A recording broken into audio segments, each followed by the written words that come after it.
En el Evangelio según San Mateo, en el capítulo número 3, el versículo 17 tiene una frase que sale de la boca de Dios. Dice el versículo 17, y hubo una voz de los cielos que decía, este es mi Hijo amado, en quien tengo complacencia. ¿Qué les parece si nos ponemos en pie y oramos? Querido Padre Celestial, gracias por estar con nosotros. Gracias, Señor, por la compañía de los ángeles. Gracias, Dios, por la dirección de su Espíritu Santo. En esta hora, Señor, rogamos que sus santos ángeles puedan batir sus alas y despejar cualquier oscuridad que haya en el ambiente. Que llene con su luz preciosa, Señor, este lugar y cualquier lugar en la ancha faz de la tierra que en esta hora escucha, recibe la presentación de su palabra. Rogamos, Señor, que el Santo Espíritu en este momento nos traiga palabra de vida para la vida eterna. Señor, que escuchemos la palabra de Jehová, que vive y permanece para siempre. Padre amado, que su Santo Espíritu nos habilite y nos capacite para comprender esa verdad, que pueda darnos la mente de Cristo para entender las cosas espirituales y que haga de nuestra vida un testimonio fiel y veraz para mostrar a otros la belleza, la santidad y el carácter de nuestro Padre Celestial. Guíenos y diríjanos, Señor. Lo pedimos en el nombre de Jesús. Amén, Señor. Amén. Ese famoso y maravilloso versículo 17 de San Mateo capítulo 3, y pudiéramos mencionar también el capítulo 17, versículo 5 de San Mateo, nos presentan de la boca de Dios la misma frase dos veces, antes de Jesús comenzar su ministerio y antes de Jesús ser sacrificado en la cruz. Es bueno notar y tomar en cuenta que la frase es tan trascendente que describe todo el plan de salvación. Hemos dicho, y aquí queremos comenzar, que desde antes de la fundación del mundo, Dios nos dio a Cristo Jesús. Jesús es el Cordero de Dios, apartado, el Cordero que Dios provee, el Cordero que Dios prepara para el sacrificio desde antes de la fundación del mundo. Y no era extraño para Jesús, Él sabía lo que venía a la tierra. Desde antes de la fundación del mundo, estaba en la mente de Cristo que iba a llegar una hora en su existencia donde estaría separado del Padre. San Juan capítulo 17, versículo número 1. La mayoría de nosotros los cristianos leemos este pasaje y no alcanzamos a entender la trascendencia del versículo 1. El versículo 1 es tan terrible, tan espantoso, que llama la atención cómo Cristo empieza esta oración diciendo, Padre, la hora ha llegado. ¿Cuál hora ha llegado? Aquella hora de la que hablamos antes de la fundación del mundo. Aquella hora donde yo tomaría para mí el pecado de la humanidad y desgraciadamente tendría que sentir y notar la separación de usted. Algunas personas no logran entender, y posiblemente nosotros tampoco, qué significó aquella frase angustiosa de Jesús, Dios mío, ¿por qué me has abandonado? El corazón humano tan mezquino, tan pecaminoso, tan vil, tan bajo, tan malo, y la mente carnal es tan diabólica que no puede entender el maravilloso amor de Dios. Es increíble. Hay una serie de trabajos que hicimos que se llama El amor redentor de Dios. Es una serie bien hermosa. Y en esa serie hablamos de que si usted no conoce el amor de Dios, usted no conoce el amor de Dios. El amor de Dios no puede ser comparado con ningún otro amor, ni siquiera con el amor de las madres. Y entonces presentamos algunas evidencias, como madres se comieron a sus hijos. No hay amor que se compare con el amor de Dios. Y si usted no ha estudiado el amor de Dios, usted no sabe lo que es el amor de Dios. Imagine por un momento en la mente de Cristo cómo estaba presente el pensamiento que llegaría a una hora donde tendría que estar divorciado, separado del Padre. Padre, perdónalos porque no saben lo que hacen. Y todavía la gente se resiste a entregarse a Dios. ¡Qué tragedia! ¡Qué barbaridad! Pudiéramos nosotros decir entonces que siendo que el plan de salvación se trazó antes de la fundación del mundo y que el eje o centro del plan de salvación es la persona de Jesús y que la base o el desarrollo del plan de salvación es el Cordero de Dios, número 1, apartado para el sacrificio, número 2, un Cordero que después que sea inmolado, entonces recibiría todo honor, toda gloria y todo reconocimiento. Pudiéramos pensar entonces en una teología del Cordero. Y es interesante en la Biblia. Cuando usted lee la Biblia desde Génesis hasta Apocalipsis, encuentra una teología del Cordero. Ya hablamos antes de la fundación del mundo y ahora debemos ir al libro de Génesis para ver cómo se maneja el asunto de la teología del Cordero o el sacrificio del Cordero. Génesis capítulo 3, versículo número 15. Adán y Eva pecaron, cometieron su poca vergüenza y cuando Dios viene a preguntar, nadie se quiere hacer responsable. Cada uno le tira la pelota al de al lado a ver cómo culpa al siguiente. Esa es la actitud del ser humano. Siempre es inocente, aunque lo encuentren con la mano en la masa. Dice Génesis capítulo 3, versículo 15, y pondré enemistad entre ti y la mujer, y entre tu simiente y la simiente suya. Esta te herirá en la cabeza, y tú le herirás en el calcañar. La historia la conocemos. Adán y Eva cometen su pecado. Hay una frase interesante, muy interesante en el capítulo 3, que quisiéramos ver así de paso. Dice, capítulo 3, Génesis capítulo 3, vamos a ver el versículo número 5. Dice Satanás, sino que sabe Dios que el día que comáis de él serán abiertos vuestros ojos. ¿Y qué dice ahora? Y seréis como Dios, sabiendo el bien y el mal. ¿Y seréis como dice? Como Dios. Así que Adán y Eva le compran esta receta a Satanás y traen la tragedia y la desgracia al mundo. En el versículo 9, Dios viene a ver qué es lo que está pasando. Pero la belleza, a mí lo que me maravilla de Dios es que en la mente, en el corazón de Dios, y perdone que use figura humana para hablar de Dios, pero yo no soy un ser humano, en la mente de Dios está claro que el amor por sus hijos es tal que Él viene a resolver el problema. Sin embargo, Dios es tan claro, y pudiéramos decir tan ético, tan responsable, tan justo, que la paga del pecado es muerte. Y usted pecó, usted muere. Aunque la muerte tenga que pagar al mismo Dios. Eso me gusta de Dios. Es todo un caballero. Y al pecar Adán y Eva, no sorprendió el pecado de Adán y Eva la provisión de Dios. La provisión estaba hecha desde antes de la fundación del mundo. Ponga claro en su mente lo que viene ahora. Y es lo que me llama y lo que me llena de gozo, saber que amo, adoro y soy de un Dios que es todo un caballero. Viene y pregunta, ¿qué es lo que pasa aquí, mi negro? ¿Dónde estás tú, Adán? Y sigue haciendo preguntas, y sigue haciendo preguntas. Solamente un juicio investigador. Recuerde que Dios no hace preguntas porque Él no sabe. Dios hace preguntas para que Adán y Eva sepan. Él sabe, Él lo sabe todo. ¿Dónde estás tú? Él no es una pregunta geográfica, no es una pregunta de lugar, no. Dios sabe que están detrás del árbol escondiéndose. ¿Dónde estás tú? La pregunta a Lucifer, ¿de dónde vienes? Dios colocó a Adán y Eva en una situación tan preferencial que los llamó hijos. Y los llamó, de tal manera los llamó hijos. Cuando tenga tiempo lea el Salmo 104. Cuando tenga tiempo lea Romanos 3:23.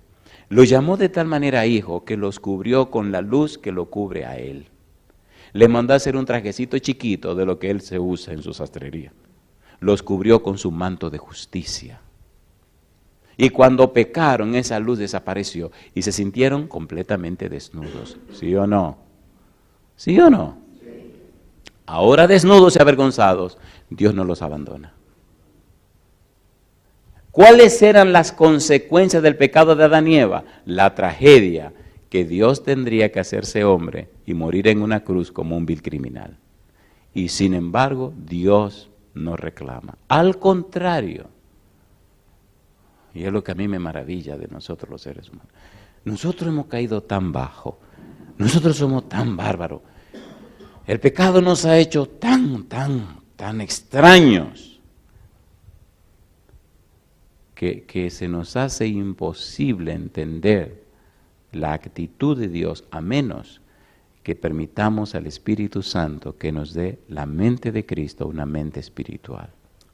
Después de hacer las preguntas, de poner las cosas sobre la mesa, entonces Dios da una solución al problema. Y es el versículo 15.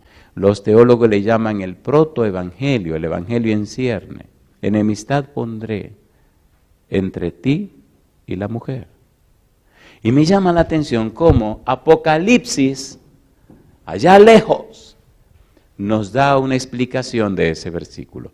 Apocalipsis capítulo número 12. Mire qué cosa linda. Apocalipsis capítulo número 12. Y vamos a hacerlo rapidito, a ver si podemos avanzar, porque hay tanto que decir esta semana, y el tiempo aquí también, como en cualquier lugar, corre muy aprisa. Apocalipsis capítulo 12, versículo 1. Vamos a leer desde el versículo 1 hasta el versículo número 5. Dice el 1. Apareció en el cielo una gran señal, una mujer vestida del sol, con la luna debajo de sus pies, y sobre su cabeza una corona de 2 estrellas. Ya todos sabemos que esta representa a la iglesia del Señor. Y estando encinta, clamaba con dolores de parto, en la angustia del alumbramiento.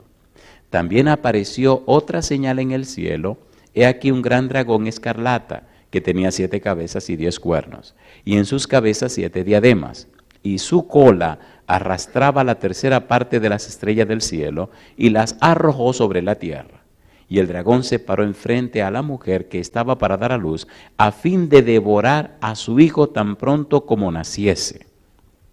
Y ella dio a luz un hijo varón, que regirá con vara de hierro a todas las naciones, y su hijo fue arrebatado para Dios y para su trono.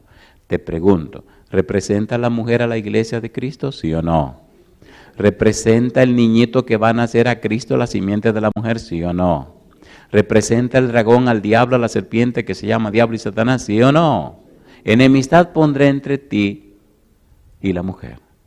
Ahora vemos nada más y nada menos que una muestra con palabras claras de lo que Dios está anunciando en el libro de Apocalipsis de Génesis 3:15. No vamos a entrar en detalles ni muchas palabras, vamos a leer la Biblia y veamos cómo ella misma nos ilustra lo que está pasando. Mire lo que dice el versículo 7. Me llama la atención el versículo 7, porque entonces ahora nos da palabras que describen la situación que se está dando. ¿Cómo dice el versículo 7? Después de esto hubo una gran batalla en el cielo. Miguel y sus ángeles luchaban contra el dragón, y luchaban el dragón, ¿y quiénes? Y sus ángeles, pero no prevalecieron, ni se halló ya lugar para ellos en el cielo. Y fue lanzado fuera el gran dragón, la serpiente antigua, que se llama Diablo y Satanás, el cual engaña al mundo entero. Fue arrojado, ¿dónde dice? A la tierra, y sus ángeles fueron arrojados, ¿con quién? Con él. Recuerde que en el versículo 4 decía, y su cola arrastraba la tercera parte de las estrellas del cielo, y las arrojó sobre la tierra. ¿Está hablando de Satanás y sus demonios, sí o no? ¿Dónde vinieron a parar? A la tierra. ¿Qué hicieron Adán y Eva? Pecaron, así que hicieron su trono y su gobierno aquí en la tierra. Ahora hay un conflicto en la tierra, hay una situación difícil en la tierra. Sigamos leyendo la Biblia, versículo número 8, versículo número 10, perdón. Dice el 10, entonces oí una gran voz en el cielo que decía, ahora ha venido la salvación, el poder y el reino de nuestro Dios y la autoridad de su Cristo, de su Mesías, porque ha sido lanzado fuera el acusador de nuestros hermanos, el que los acusaba delante de nuestro Dios día y noche. ¿Y qué dice el versículo 11? Y ellos, ¿qué cosa? Le han vencido, ¿a quién? A Satanás, por medio de la sangre del Cordero y de la palabra del testimonio de ellos, y menospreciaron sus vidas hasta la muerte. Mi pregunta, ¿Tiene algo que ver el Cordero con Génesis 3:15? Tiene que ver todo, porque el Cordero es la simiente de la mujer. Alabado sea el nombre de Dios. La teología del Cordero. Desde el mismo Génesis comenzamos a descubrir cómo Dios empieza a colocar el Cordero aquí, aquí, aquí, aquí, aquí y allá. Y entonces vamos descubriendo paso a paso todo el plan de salvación que viene describiéndose en una forma interesante en cada aspecto de la Biblia. La simiente de la mujer es Cristo Jesús, el Cordero de Dios. Y ahora se ve claramente la guerra entre el Cordero de Dios y Lucifer. Pregunto, ¿hirió o no hirió la serpiente a Cristo en el calcañar? ¿Sí o no? ¿Lo hirió o no lo hirió? Colosenses capítulo número 2. Vamos rapidito. Colosenses capítulo 2, versículo 14 y 15. ¿Dónde lo hirió? ¿Cuándo lo hirió? ¿Cómo lo hirió? Bueno, lo hirió en la cruz del Calvario. ¿Qué significa que lo hirió? ¿Qué tiene que ver esto con la experiencia de Jesús? Colosenses capítulo 2, versículo 14 y 15. La muerte de Cristo en la cruz es un asunto tan espantoso, es un asunto tan terrible, tan bochornoso, tan feo, tan asqueroso, tan maldito.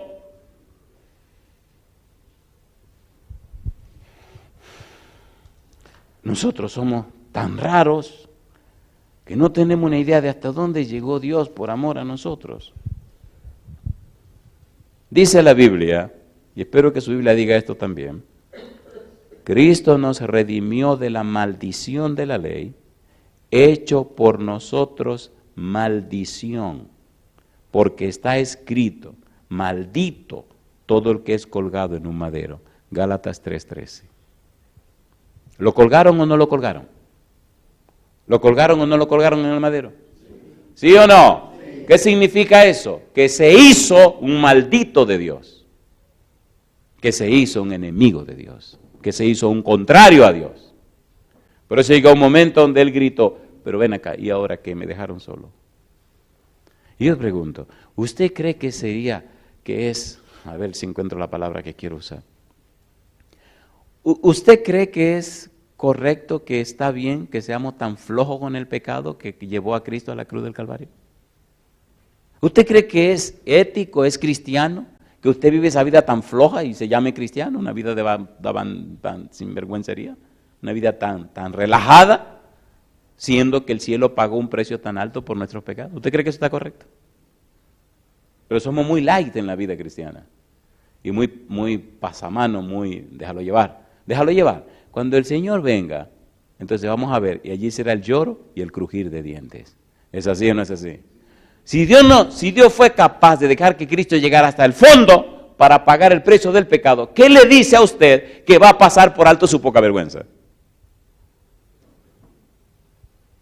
Despertémonos, hermanos queridos.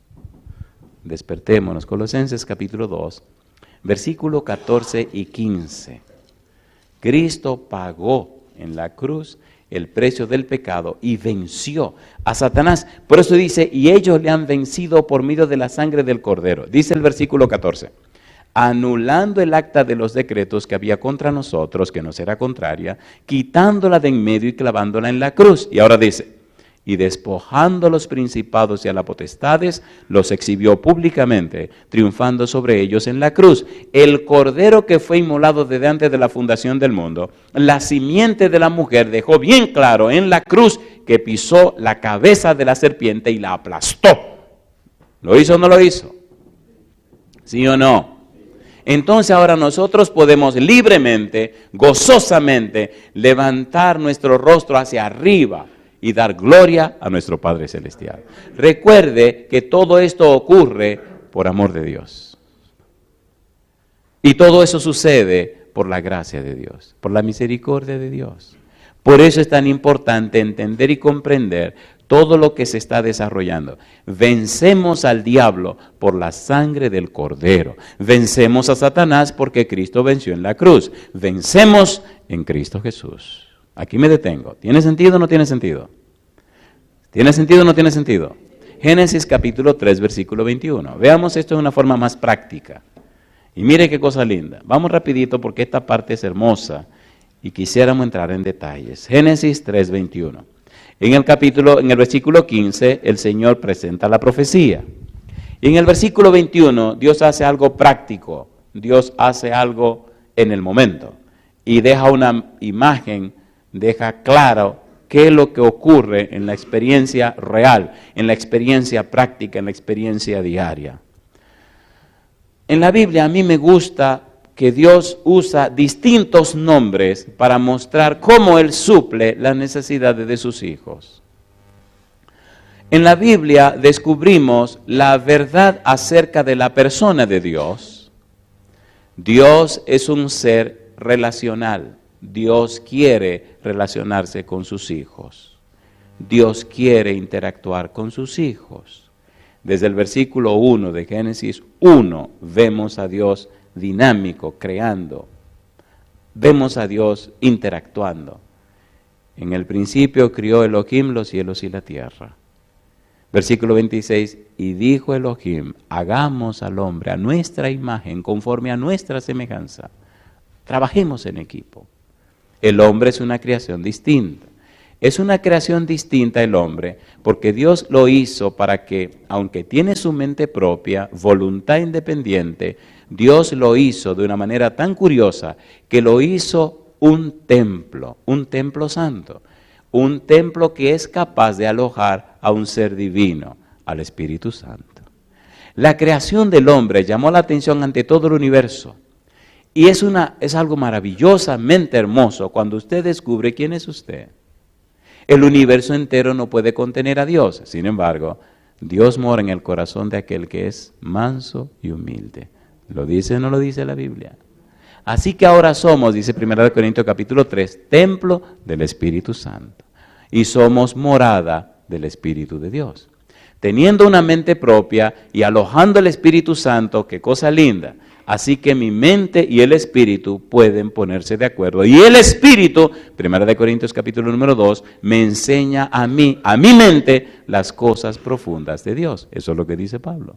Cosas que ojo no oyó, ni oído vio, ni han subido al corazón humano. Son las que Dios ha revelado, ha demostrado para nosotros y nos las reveló por su Espíritu. Pastor, ¿qué usted está diciendo? Estoy diciendo que tú eres una creación distinta, especial, maravillosa, gloriosa. Imagine usted que el ser humano fue creado 6,000 años atrás y todavía funciona.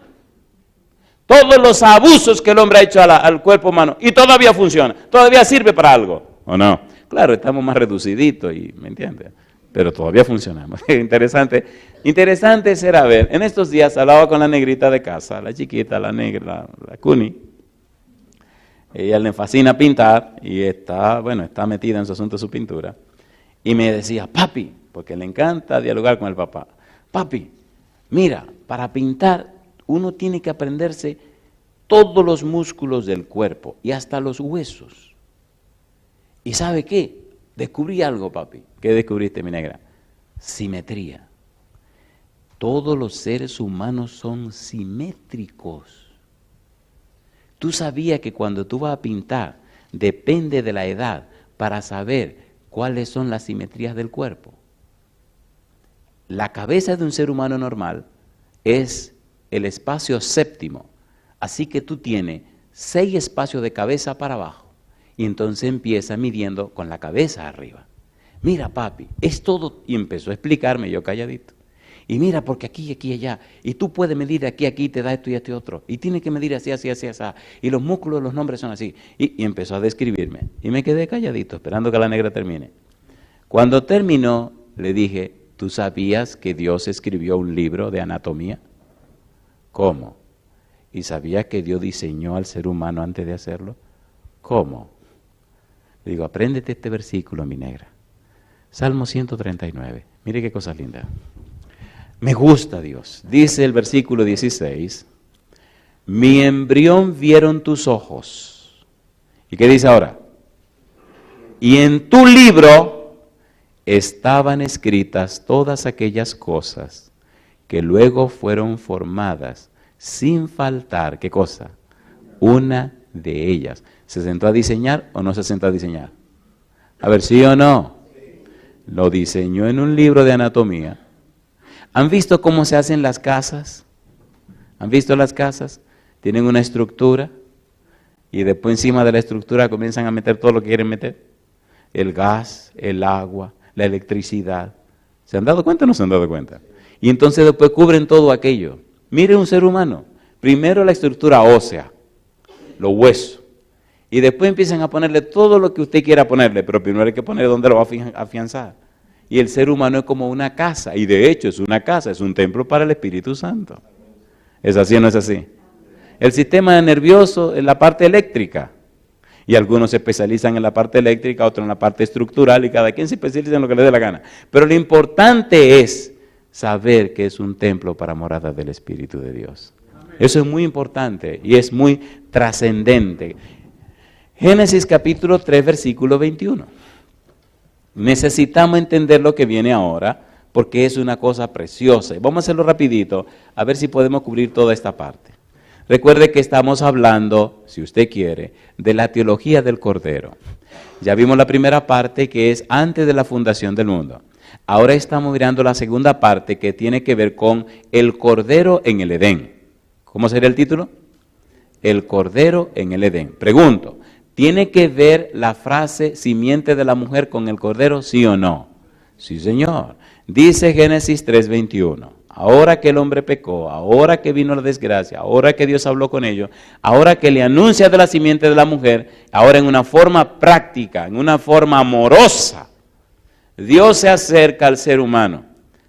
Me gusta Dios porque aunque hizo toda la creación con su palabra, la Biblia dice en el capítulo 2 que hizo al hombre y a los animales de la tierra.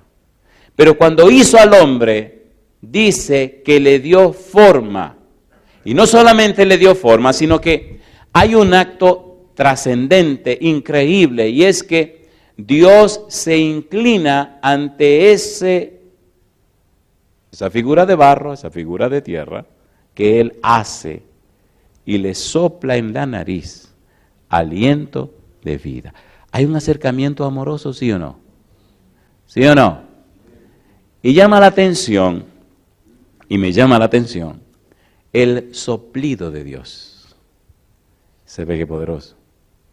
¿Cuántas veces sopló? Una sola vez. Y ahora hay casi 7 billones de seres humanos del mismo soplo, ¿o no? ¿Cuántas veces sopló Dios? Imagínense que hubiera soplado por lo menos 10 veces. Sopló una sola vez. Y de ese soplido que le dio a un ser humano llamado Adán, le ha dado vida a todo lo que han pisado la tierra. ¿Es poderoso o no es poderoso? Entonces, ¿cómo podemos vivir una vida tan miserable con un Dios tan poderoso? ¿Cómo es posible que seamos cristianos tan flojos? ¿Se entiende, por favor? Lamentándonos y lamiéndonos las heridas. ¿Qué pasó?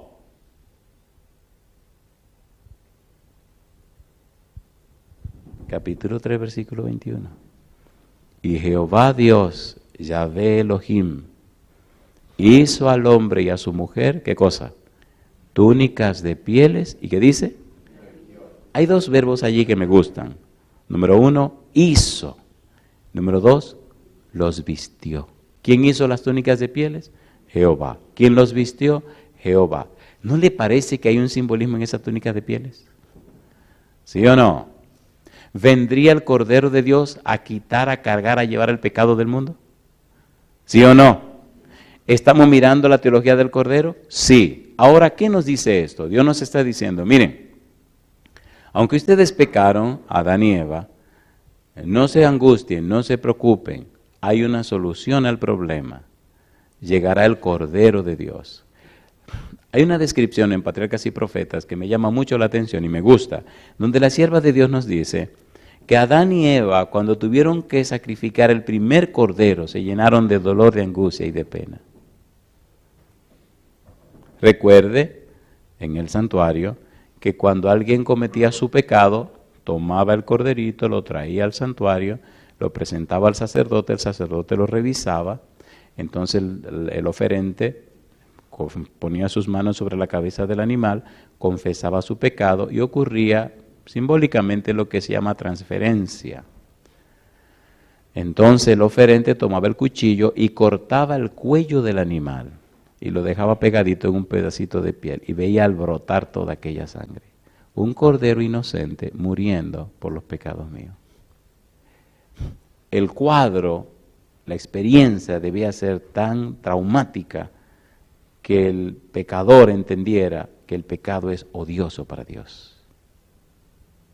Ahora Dios cubre a Adán y Eva con pieles, un símbolo, una representación interesantísima de lo que vamos a ver ahora. Vamos a tomar un poquito de rapidez porque quiero cubrir todo esto. En el libro de Apocalipsis aparece un cuadro hermoso y maravilloso de un cordero, pero Apocalipsis capítulo 3, versículo 18. Vamos a ir desde la A hasta la C. Apocalipsis 3, 18. El mensaje a la iglesia de la Odisea. ¿Qué le recomienda Jesús a la iglesia de la Odisea? Le recomienda 3 cosas. ¿Cuántas cosas le recomienda? 3. Apocalipsis 3, 18. ¿Cuáles son las 3 cosas que le recomienda que compre? Dice el versículo número 18. Por tanto, yo te aconsejo que de mí compres, ¿qué cosa? Oro refinado en fuego. Número 2, para que seas rico. Y número 2, oro refinado en fuego para que seas rico, y vestiduras blancas para vestirte, y que no se descubra la vergüenza de tu desnudez, y unge tus ojos con colirio para que veas. ¿Cuál es la segunda cosa que Cristo le dice que venga a comprar de él? Vestiduras blancas. ¿Qué representan las vestiduras blancas? ¿La justicia de quién? Recuerde que la palabra justicia con Dios no es una cosa, es una persona. Cuando usted habla de justicia con relación a Dios, no está hablando de un concepto, está hablando de una persona. Jeremías, capítulo 23, versículos 5 y 6. Vamos rapidito. Esta piel que cubrió a Adán y Eva, ¿qué representa? Representa la justicia de Dios. ¿Cómo conseguimos esa justicia? En la persona de Jesús y o a través de Jesús. Jeremías, capítulo 23, versículos 5 y 6. ¿Cómo dice el versículo 5 de Jeremías? Jeremías 23, 5 y 6. Recuerde que estamos hablando de la teología del Cordero. Jeremías 23, versículo 5. He aquí que vienen días, dice Jehová, en que levantaré a David renuevo justo, y reinará como rey, el cual será dichoso y hará juicio y justicia en la tierra. En sus días será salvo Judá, e Israel habitará confiado, y este será su nombre con el cual le llamarán. ¿Qué cosa? Jehová, justicia nuestra. ¿Quién es nuestra justicia? Jehová. ¿Qué hace Jehová para darnos su justicia? Se hace hombre, viene a la tierra. Ahora tenemos la persona justicia, que se llama Cristo Jesús. Y Cristo dice, te recomiendo, te amonesto a ti, laodicense, que venga donde mí y compre vestiduras blancas. Ven donde mí a comprar la justicia. Ven donde mí a recibir la justicia sin la cual tú no puedes existir. En el libro de Zacarías, en el capítulo 3, ustedes recuerdan la experiencia del sumo sacerdote Josué. Josué estaba delante del ángel y el demonio, Satanás, estaba para acusarlo. Josué estaba vestido de vestiduras sucias, vestiduras viles. Esas vestiduras sucias o viles representan el pecado. Cuando el ángel viene, el ángel de Jehová, y enfrenta a Lucifer, reprende a Satanás, reprende a Lucifer, y le dice, ¿no es este un tizón arrebatado del incendio? Y entonces el ángel da una orden. Quítenle esas vestiduras viles y vístanlo de ropas de gala y pongan una mitra limpia sobre su cabeza. Y cuando encara a Josué le dice, mira que he quitado de ti tu pecado. Un perdón completo. Le quita el pecado, la ropa sucia y lo viste con un manto de justicia. Ese manto de justicia no es una cosa. No es una doctrina, no es un concepto, es una persona. Y esa persona se llama Cristo Jesús. Y esa persona es el Cordero de Dios. En aquella piel que cubrió a Adán y Eva, encontramos nada más y nada menos que a la persona de Cristo Jesús. ¿Recuerdan la experiencia del hijo pródigo? ¿Se acuerdan del hijo pródigo? Se fue de la casa, malgastó el dinero. Dice el versículo 17 del capítulo 15 de Lucas, y volviendo en sí dijo, y volviendo en sí, y despertándose, y teniendo un cambio en su mente y arrepintiéndose y teniendo un cambio en sus patrones mentales, en sus estructuras mentales y habiendo una variación en su mente, entonces se acordó de el perfil o los perfiles o los atributos de Dios. Hasta que el ser humano no tiene esa experiencia, su vida no tiene sentido. Tiene que tener una clara percepción de la persona de Dios para entonces empezar a tener sentido en su vida. Y cuando eso ocurrió, dice San Lucas capítulo 15, que el muchacho decidió regresar a la casa. Y mire lo que ocurrió, San Lucas 15.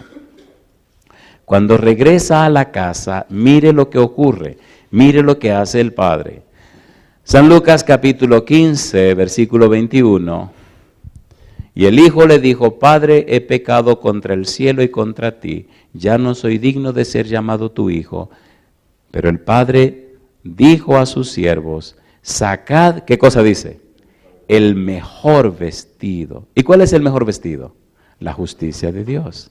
Y vestidle y poned un anillo en su mano y calzado en sus pies. ¿Y qué dijo el papá? Y vamos a hacer una fiesta. Y traed el becerro gordo y matadlo y comamos y hagamos fiesta, porque este mi hijo muerto era y ha revivido, se había perdido y es hallado. Y comenzaron a regocijarse. Yo te pregunto, ¿le cambiaron la ropa o no le cambiaron la ropa? ¿Sí o no? No se entiende cómo una persona pretende ser cristiano vestido con los andrajos que tenía antes. No, cuando nos encontramos con Jesús, cuando nos depositamos en las manos de Jesús, Jesús nos viste con su manto de justicia. Y quiero llegar en un ratito a lo más hermoso de todo este día, pero tenemos que ir despacio. Gálatas capítulo 3, versículo 27. Mire qué cosa linda. Pastor, ¿y este manto de justicia? ¿Qué representa esto de este manto de justicia? ¿Qué? Capítulo 3, versículo 27 de Gálatas. ¿Qué dice Gálatas 3, 27? Dice el verso 27. Gálatas capítulo 3, versículo 27. Esa piel con la que Dios cubrió a Adán y Eva, esa ropa de gala con que cubrieron a Josué, y esta ropa, este vestido que cubrieron a este muchacho, ¿qué es lo que representa? ¿A quién representa? Dice el versículo 27. ¿Cómo puedo yo vestirme con esa vestidura de piel? ¿Cómo puedo vestirme con esa vestidura santa? Verso 27. Porque todos los que habéis sido bautizados en Cristo, ¿qué dice la Biblia? De Cristo estáis revestidos. ¿Estáis, como dice? Revestidos.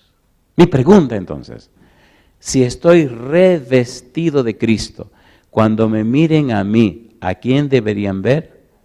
A Cristo. Dice la sierva de Dios, no nos angustiemos por lo que Dios y Cristo piensan de nosotros. Y ella dice, sino que confiemos, aprendamos lo que Dios piensa de Cristo, quien es nuestro sustituto. Así que cuando Dios nos mira a nosotros, no nos ve a nosotros. ¿A quién ve? A Cristo, porque de Cristo estamos revestidos. ¿Cuándo ocurre eso? Cuando somos bautizados. ¿Tiene sentido o no tiene sentido? ¿Vistió Dios a Adán y Eva? Los vistió. ¿Con qué? Con pieles. ¿Nos viste Dios con su manto de justicia? Sí. ¿A quién representa? A la persona de Jesús. Ahora cuando Dios me mira, no me ve a mí. ¿A quién ve? Ve a Cristo Jesús. Pastor, ¿y cómo es esto? Romanos capítulo 3. Veamos cómo Cristo logró eso. ¿Y cómo funciona eso? Romanos capítulo 3. Mire qué cosa linda. Romanos capítulo 3. El apóstol Pablo intenta explicarnos esto. Versículo 21. Dice Pablo, pero ahora, aparte de la ley, se ha manifestado, ¿qué cosa dice? La justicia de Dios, testificada por la ley y por los profetas. Y dice Pablo, la justicia de Dios, ¿y qué dice ahora? Por medio de la fe en Jesucristo, para todos los que creen en Él, porque no hay diferencia. Por cuanto todos pecaron y están destituidos de la gloria de Dios, siendo justificados, ¿cómo dice? gratuitamente por su gracia, mediante la redención que es en Cristo Jesús, a quien Dios puso como propiciación por medio de la fe en su sangre para manifestar su justicia a causa de haber pasado por alto en su paciencia los pecados pasados. Versículo 26. Con la mira de manifestar en este tiempo su justicia, a fin de que Él sea el justo y el que justifica al que es de la fe de Jesús. ¿Qué nos está diciendo Pablo? Pablo nos dice, Cristo trajo la justicia de Dios. Cristo es la justicia de Dios. Ahora, por la fe en Cristo, recibimos la justicia de Dios, que es Cristo. Ahora Cristo nos redime. La idea de redención significa, ahora Cristo viene y nos compra del mercado de esclavo de Satanás y nos paga con su sangre preciosa. Y entonces volvemos a ser miembros de la familia de Dios e hijos del Dios Altísimo, el Cordero de Dios. ¿Esto tiene sentido o no tiene sentido? Necesitamos entender estas cosas porque son las que nos dan fuerza delante y ante las tentaciones. Son las que nos sostienen en un mundo tormentuoso. Son las que nos ayudan a poner pensamientos claros en nuestra mente cuando el enemigo nos quiere bombardear. Necesitamos conocer al Cordero. Necesitamos aceptar al Cordero. Necesitamos vivir al Cordero para poder hacer frente a los ataques de Satanás. ¿Fue grande el precio que se pagó? Entonces, ¿por qué nos resistimos? ¿Cómo es posible que nos resistamos tanto a lo que Dios ha hecho? Mire qué cosa linda dice Romanos capítulo 13. La Biblia es un manantial. Y mientras más uno lo lee, más sabroso se pone. Romanos capítulo 13, versículo 11 en adelante. Dice Pablo, y esto, ¿qué cosa? Conociendo el tiempo, Romanos 13, 11, que es ya hora de levantarnos del sueño, porque ahora está más cerca de nosotros nuestra salvación que cuando creímos. Y dice Pablo, la noche está avanzada y se acerca el día. Desechemos pues las obras de las tinieblas. ¿Y qué dice?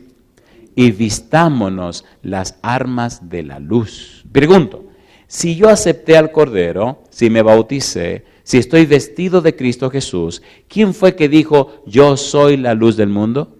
Cristo Jesús. Pero ¿quién fue que dijo, vosotros sois la luz del mundo? Cristo Jesús. De modo que cuando usted llega a cualquier lugar, entonces el lugar tiene que llenarse de luz. ¿Por qué llegó usted? ¿Sí o no? Recuerdo cuando era un adolescente.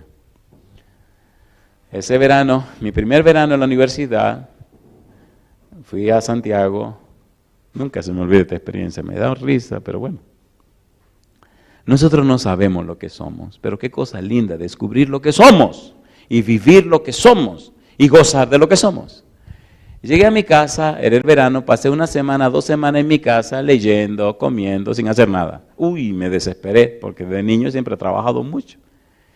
Y había ido un día de curiosidad en la universidad, vinieron de que, ¿sabe cómo son los? ¿Hay algún colportor aquí?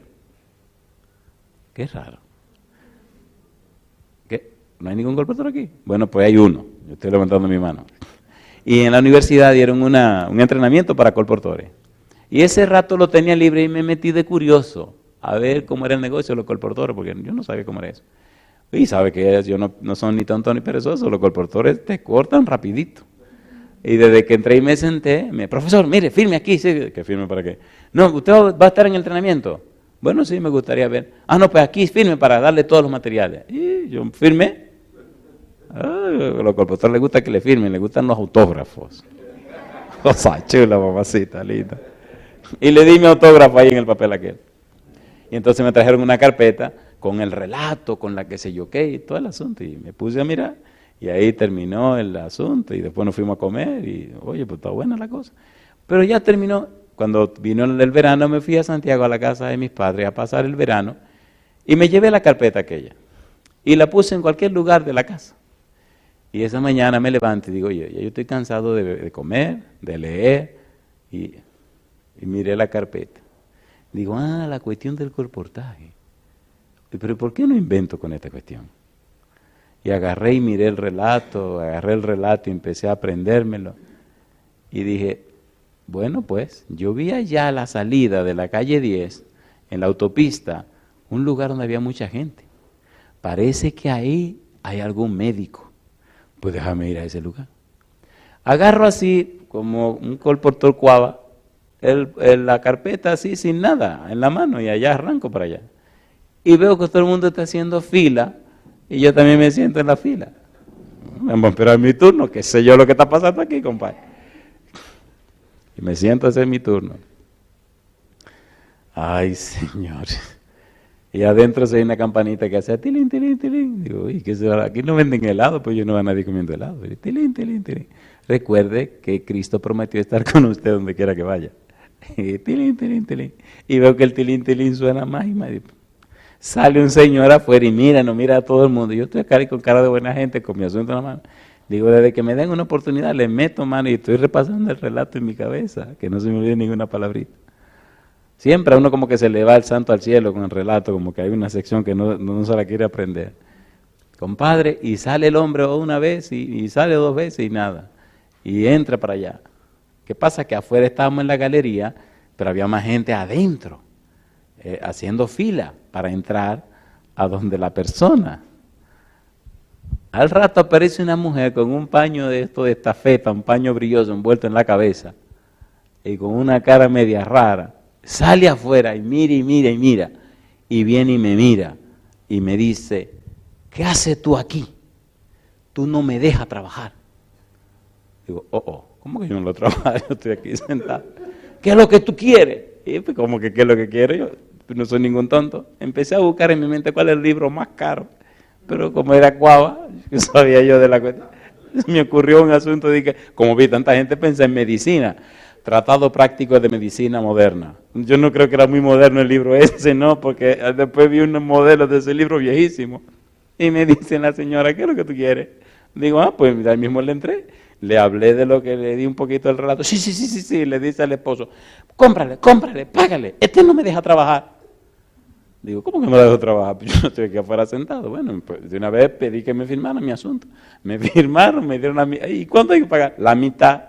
Un negocio peligroso.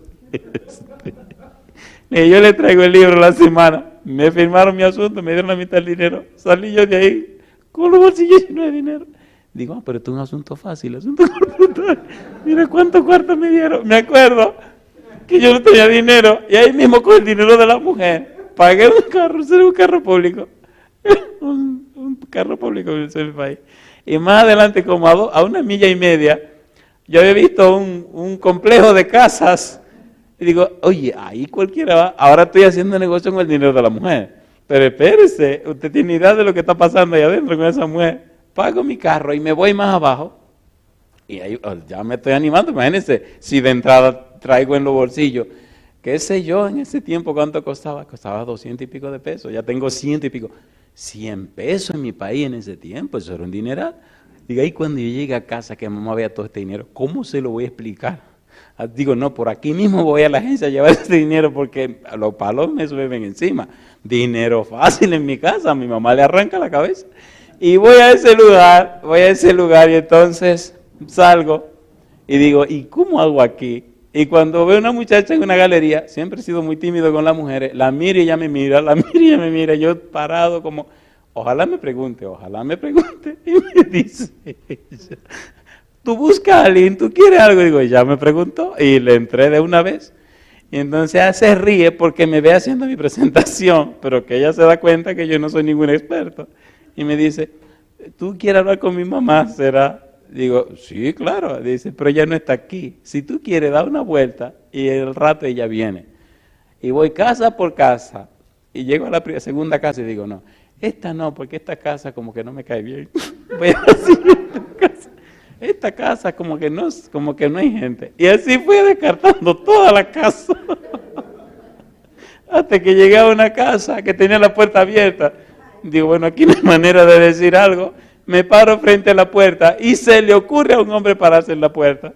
Un tipo muy apuesto, muy decidido, un ejecutivo. Es más, él era el gerente de venta de una compañía muy grande en esa ciudad de Santiago. Y se para y me mira y me ve el feeling. Como dice, ¿y quién será? Y me dice, sí, joven, ¿en qué le puedo servir? Y le digo, oiga, usted tiene un momentito, claro, y abre la puerta, ven, entra, mijo, entra, ven, yo tengo todo el tiempo que tú quieras. El tipo lo que iba a hacer era partirme en pedazos. Y entré, y cuando entro, parece que la señora escuchó, y sale y lo mira, y lo reprendió, le dijo, mira fulano, ¿qué? No le haga daño al muchacho. Dice, no, pero yo no le estoy haciendo daño, él anda vendiendo y yo le estoy dando entrar a mi casa, yo lo voy a escuchar. Y yo miro a la señora que está de parte mía. Y veo el tipo como un lobo que se va a comer una oveja. Y dije en mi mente, ay Dios mío, ayúdame con este tipo, yo no sé en qué lío me estoy metiendo. Y me dice, siéntate, preséntame, ¿qué es lo que tú vendes? Digo, no, yo no vendo nada. Dice, no, digo, no, yo no ando vendiendo nada. Dice, me gusta, sigue. Digo, yo no ando vendiendo nada, yo soy un estudiante, pero no ando vendiendo. Yo ando visitando a la familia para ayudarle con sus problemas matrimoniales. ¿Ah, sí? Y la señora miró, y la señora se sonríe, y entonces se queda mirando también. Y dice, pues dime, ¿cómo tú lo haces? Y empecé con mi relato. Era un libro que había escrito Cortés acerca de los hijos, un sitio en la cumbre, algo así era que se llamaba el libro. Eso era cuando Cristo vino a la tierra. Y los libros eran bien baratitos. Y entonces empezó a hablar de, ¿tienen hijos? Sí, empezó a hablar de los hijos, de lo que el libro enseña. Y el hombre quedó calladito, escuchando todo lo que yo tenía que decir. Cuando terminé de hablar, me miró y me dijo, yo te compro el libro. La esposa se quedó con la boca abierta. Y dice, ¿tú? Dice, sí, yo le compro el libro a él. ¿Cuánto cuesta el libro? Digo, cuesta 47,50. Recuerda que el tipo ya tiene el bolsillo lleno de dinero. Me dice, ¿y tú no tienes otro libro además de ese? Digo, no, yo tengo una montaña de libros que le puedo vender. Y me dice, ¿cuáles son? Digo, no, yo no sé, pero yo voy y pregunto. El tipo se ríe y los ojos se le llenan de lágrimas. O sea, me dice, tú no eres vendedor. Digo, yo solo dije desde que yo llegué aquí. Mira muchacho, tú tienes algo. ¿Por qué tú no te vienes conmigo a la compañía? Mira, ven conmigo a la compañía, yo te voy a enseñar. Y le dice la señora, ¿y qué tú le vas a enseñar si te está vendiendo? O sea, en otras palabras, ¿qué te pasa a ti? Pues el hombre sacó su cartera y me dio el dinero. Dice, tú eres un tipo honesto. Y entonces le pregunta a la esposa, pero a ti nadie jamás te vende nada. ¿Cómo es que este muchachito te está vendiendo? Y él se puso serio y la miró. Con una mirada de esa mirada que los hombres tienen cuando se incomodan. La miró y le dijo, él no es un vendedor. Desde que empezó a hablar, dije, si comete una sola falta de dicción, no le compro. Si quita una S o añade una S, no le compro. Cualquier error que cometa en la forma de hablar, no le compro. Y lo escuché palabra por palabra y no cometió ni un solo error. ¿Quién no comete un error de dicción hablando 15 o 20 minutos? Yo le compro. Y mira muchacho, ¿por qué no viene a una escuela de entrenamiento que yo tengo y empezó? Digo, yo le dije que yo no soy un vendedor. Dice, ¿pero qué tú estás vendiendo? Digo, no, acuérdese lo que yo le dije. Bueno, está bien, como tú lo digas, ok. Pero, ¿por qué no viene y yo te enseño? Y trabaja conmigo en mi compañía. Yo soy el gerente de una compañía, pero tengo mi propia compañía. Mira, yo te enseñaría y mira, te haría rico. Yo no quiero ser rico. Dice, este muchacho es raro, le dice a la esposa. Bueno, se me entregó el dinero, yo agarré mi dinero, me firmó el asuntito aquel, y salgo yo de esa casa, pero digo, wow, esto de comportarse es fácil. Ya yo tengo en mi bolsillo casi $200, $200. Pues salí, me monté en el carrito y me fui a la agencia a llevar todo ese dinero. Pero tú no apareces en la lista, me dicen en la agencia, pues póngame. Pero que tú no te inscribiste. Mire, póngame ahí en la cuestión del colportaje este. Entregué todo, al otro día fue a llevar el libro a la señora aquella y al caballero este. Cuando llegué, el mismo show. El diablo no podía trabajar con la mujer porque era un asunto de espiritismo. La mujer con el paño en la cabeza y el túbano en la mano. Era el demonio lo que recibía en la casa. Recibía espíritu, recibía esa mojiganga para bregar con la gente. Pero cuando Cristo anda contigo, no hay diablo que te pueda tocar. Romanos 13, 11 al 14, aquí termino. Andemos como de día, honestamente, no en glotonerías y borracheras, no en lujurias y lascivias, no en contiendas y envidias. ¿Qué dice ahora? Sino vestíos del Señor Jesucristo y no proveáis para los deseos de la carne. Y yo le pregunto, ¿le gustaría tomar la decisión de ser vestido de Cristo Jesús? Si su decisión es sí, póngase en pie conmigo. Ser vestido de Jesús significa que usted acepta poner su nombre en el libro de la vida, que usted acepta cubrirse con el manto de justicia de Jesús. Si usted ya lo hizo en el pasado a través del santo bautismo, bendito sea.